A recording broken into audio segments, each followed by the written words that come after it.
सिर्फ खाना खाना खाना। साहब तीजा 40वां का इंतजार करना, कोई मरे कि तीजा में जाए और बिरयानी दबाएं, पूरी जलेबी साहब जबरदस्त ढंग से दबाएं, उसी खाने के इंतजार में घूमता रहता है, खाएं और पखाना करें। जबकि अकाली सलाम ने क्या कहा था, जब बादशाह मिस्र ने तबीब का तोहफा भेजा था, हुजूर ने तबीब को लौटाया, दूसरा तोहफा कबूल किया, कहा हमारे यहाँ लोग बीमार नहीं पड़ते हैं, क्योंकि हमारे यहाँ जब भूख लगती है तब लोग खाते हैं, और भूख रहती है बाकी खाना छोड़ देते हैं, इसलिए हमारे लोग बीमार नहीं पड़ते। जिसके पैगंबर ने कम खाने पे जोर दिया, जिसका पैगंबर सारी जिंदगी कम खाता रहा, सहाबा कराम की एक जमात अहले बैत अतहार के घर में 3 दिन का फाका है। सैयदा फातिमा हजरत मौला अली रज़ी अल्लाह ताला अन्हु के घर में 3 दिन का फाका है। यहूदी के यहाँ से आटा कर्ज ला के रोटी तैयार हुई है, आवाज आई ए मुस्तफा के घर वाले, एक मिस्कीन दरवाजे पे खड़ा है, दे दे।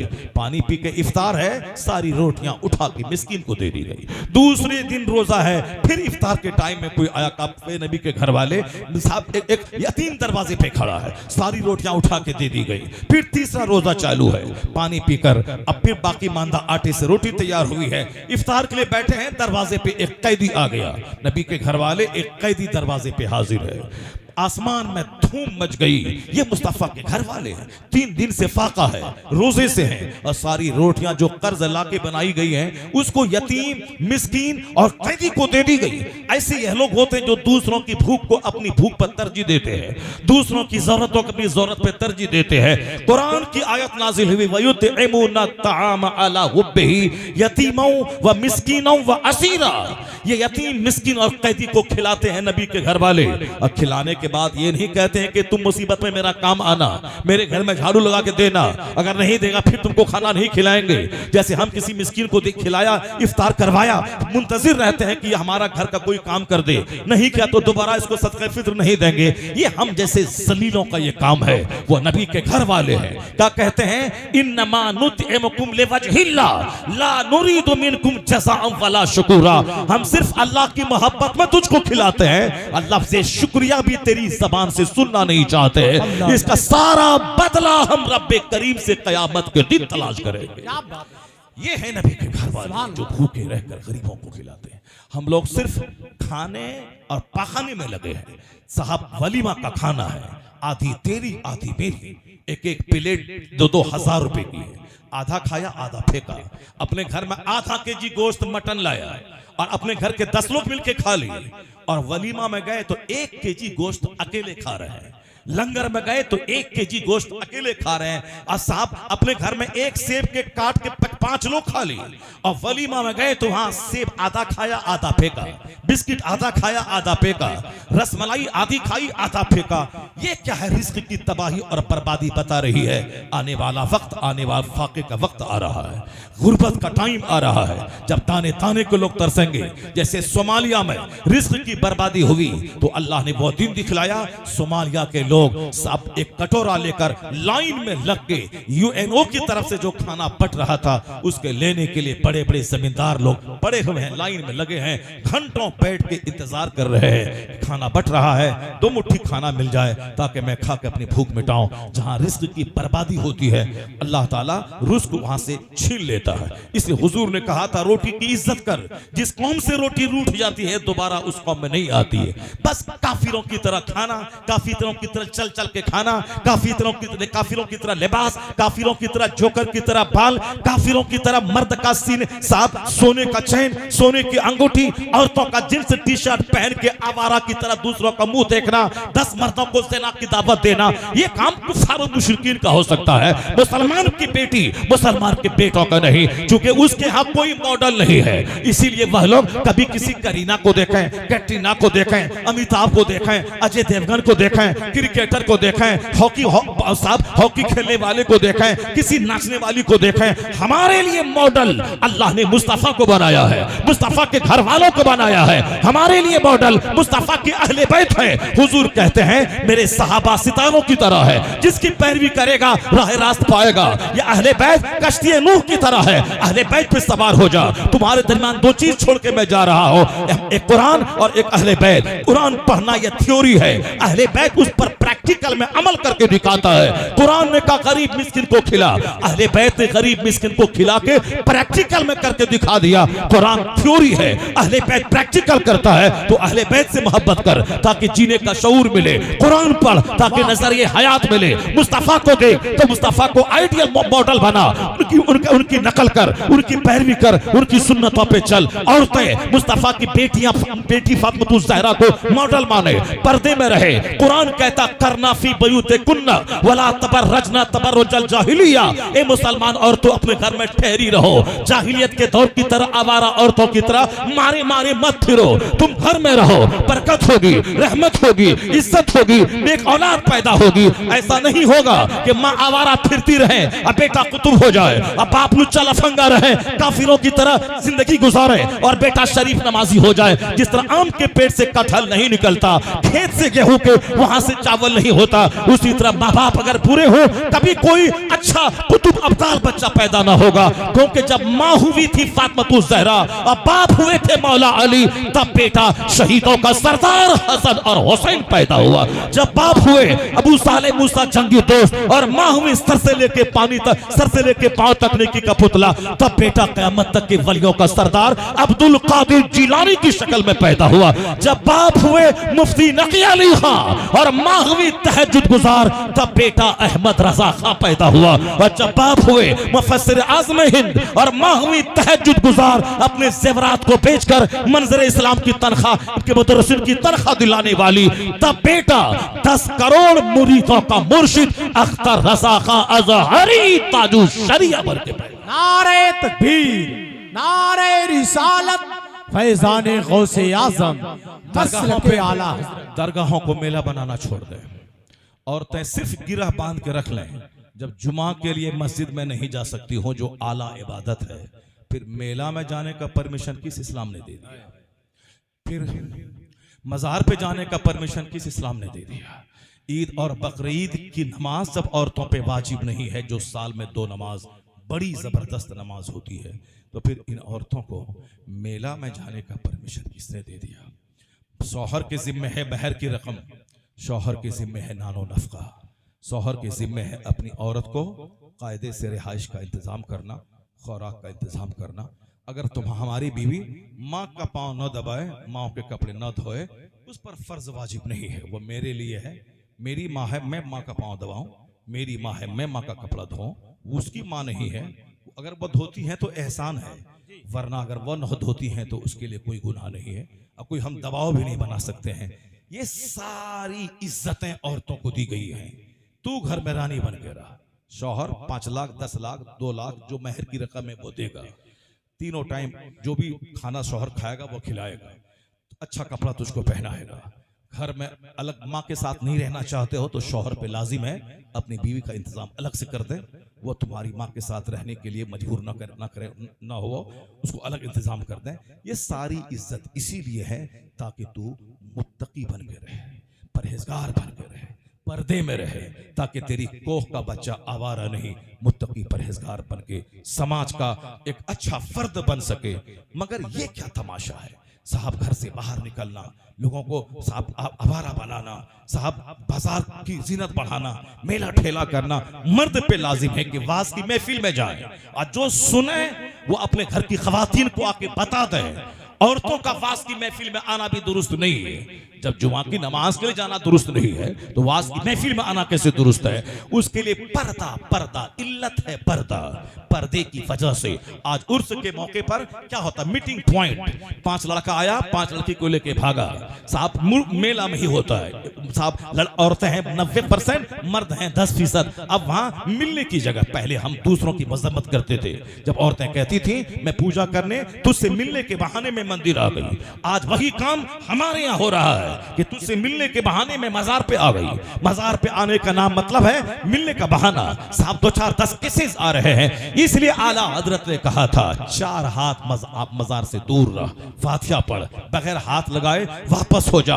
औरतों के बारे में मत पूछ के जाना कैसा है, वो जब जाने के इरादे से निकलती हैं वापस आने तक वो फरिश्तों की लानत में रहती है। जहां लानत बरसे वहां रहमत कहां से बरसे, वहां रहमत कहां बरसेगी। देगी। वो तो दूसरे लोग हैं जो दुनिया को पाप से भर दिया है। तुम घर में रहो, पर्दे में रहो, शौहर की दुआ कबूल होगी।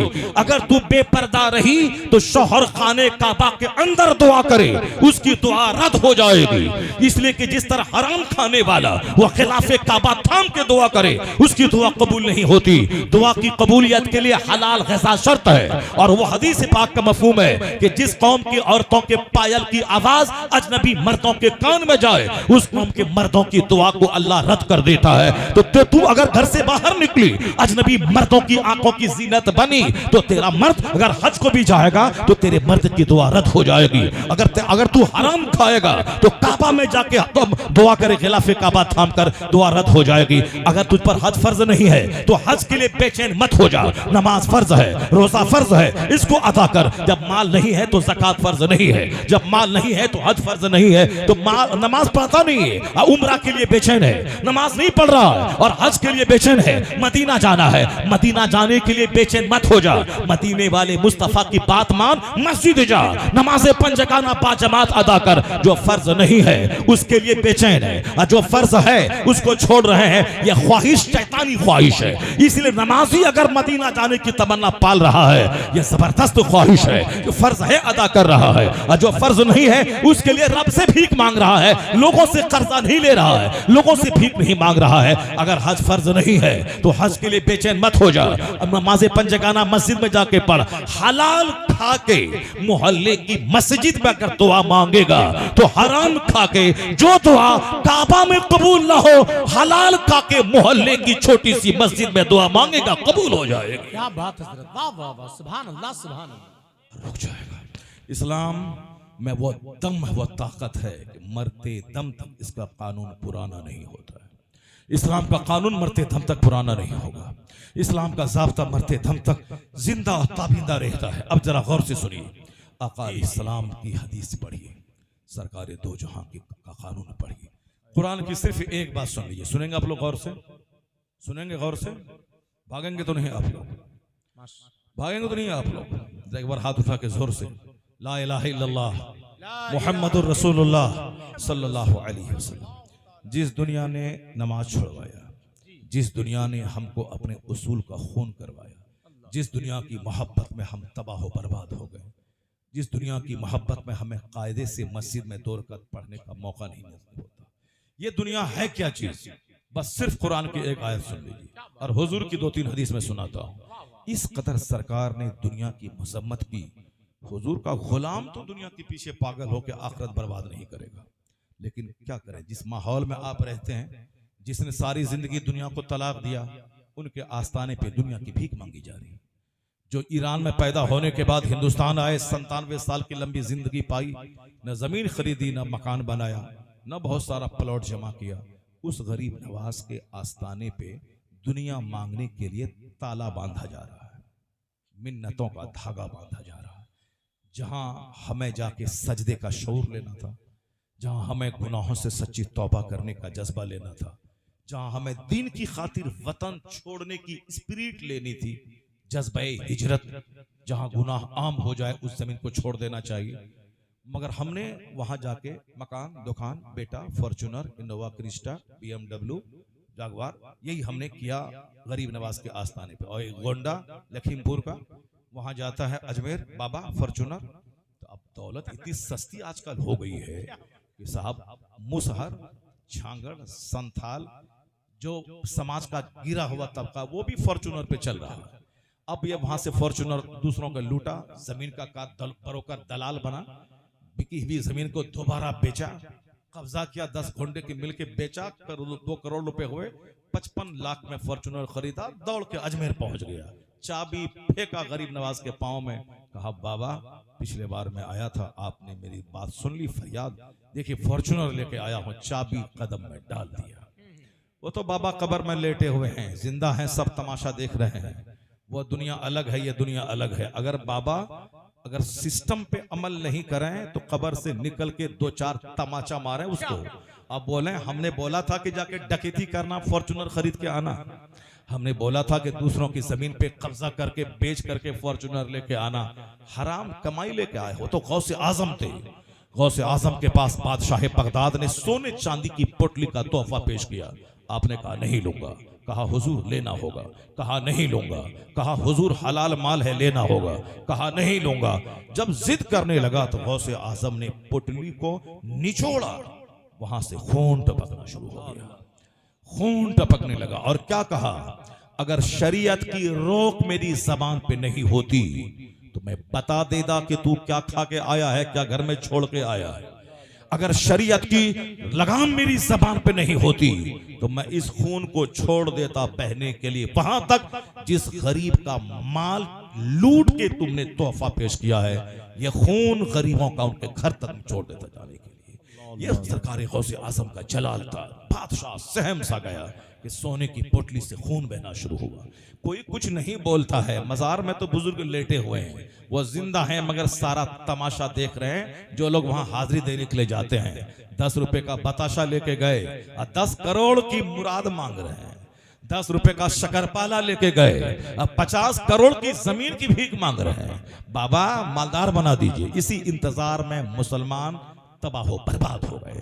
कुदरत का सिस्टम है, आम लगाओगे आम फलेगा, कटहल लगाओगे कटहल निकलेगा, गेहूं बोओगे गेहूं की फसल पैदा होगी, धान लगाओगे धान निकलेगा।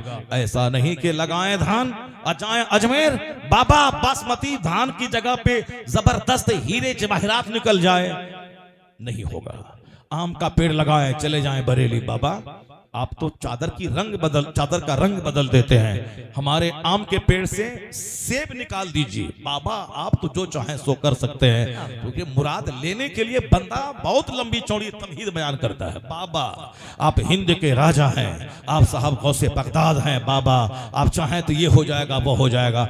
बाबा ने जो कहा उस पर अमल नहीं करना है, बल्कि बाबा से जबरदस्ती सोने चांदी की हांडी घर से निकल जाए, ये मुराद मांगनी है। बाबा करें 40 साल तक ईशा के वजू से फजर की नमाज पढ़ें, वो बाबा का हिस्सा था। मेरा हिस्सा यह है कि बाबा हमको अरबपति बना दे, बाबा हमको खरबपति बना दे। चाहे ईमान लूटे, दीन लूटे, तकवा लूटे, अमल लूटे, सब लूटे, लूटे जाए, मगर माल चाहिए। जबकि सब मुसलमान जानते हैं हजरत सालिबा जो कबूतर मस्जिद का कहलाता था, जिनके पास इतनी गरीबी थी कि फजर की नमाज पढ़ के घर से मस्जिद से बाहर फौरन निकल जाता।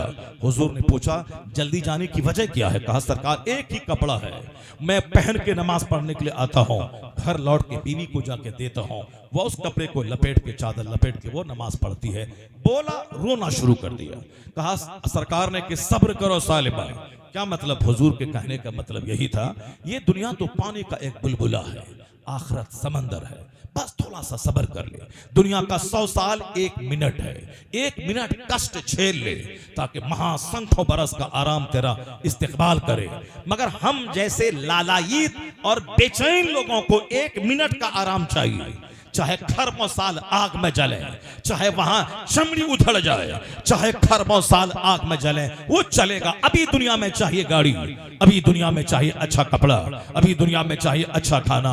इसलिए खाना पाखाना ये सब चल रहा है समाज में। लंगर का खाना, 11वीं का खाना, 12वीं का खाना, तीजा का खाना, 40वां का खाना, बरसी का खाना, वलीमा का खाना। साहब हमारे इलाके में एक गंदा इलाका है, वहां लाश पड़ी है जवान बेटी की। अब बाप बेचारा वो जानवर और चावल की तलाश में लगा हुआ है ताकि साथ जो जनाजे में लोग आए हैं मेहमान, उनके खिलाने का इंतजाम हो। क्या घटिया रिवाज है साहब। उधर लाश पड़ी हुई है, इधर सब घर वाला गोश्त और चावल का इंतजाम कर रहा है। कितनी घटिया सोच है।